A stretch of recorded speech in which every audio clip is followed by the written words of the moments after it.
Hey there, it's John Hunter coming back to you again this week with another fake news challenge, fact or fiction. This one is number 23. And it is over 17 million Americans spend more than half of their before tax income on rent or housing. Is that true or false? So it is true, believe it or not. A Harvard University study was released showing that over a quarter of renters in the United States spend at least 50% of their before tax income on housing. This has really spiked since the pandemic. It just seems to be getting worse, with rates going up and prices going up.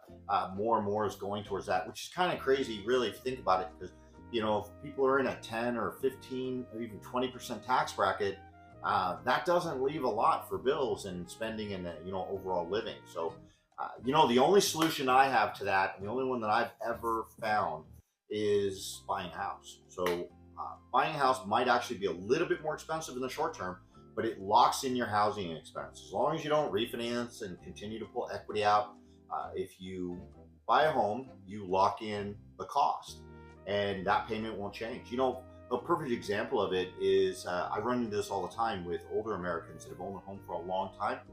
Very often, they don't even afford, or they don't even qualify for the house that they live in at today's prices, because they bought so long ago, their housing expense is so low. And that hasn't changed. What does change, of course, is taxes and insurance, and those seem to go up over time no matter what. But that's only a small portion of the payment. If you can lock in that principal and interest, it might be a little bit more upfront, but over the long run, it's not going anywhere.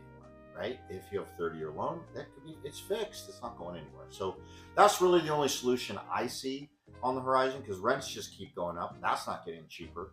And with rates supposed to be dropping, possibly even 3 times this year. I've got a great video coming out tomorrow about the Fed's meeting this week and the changes that are happening.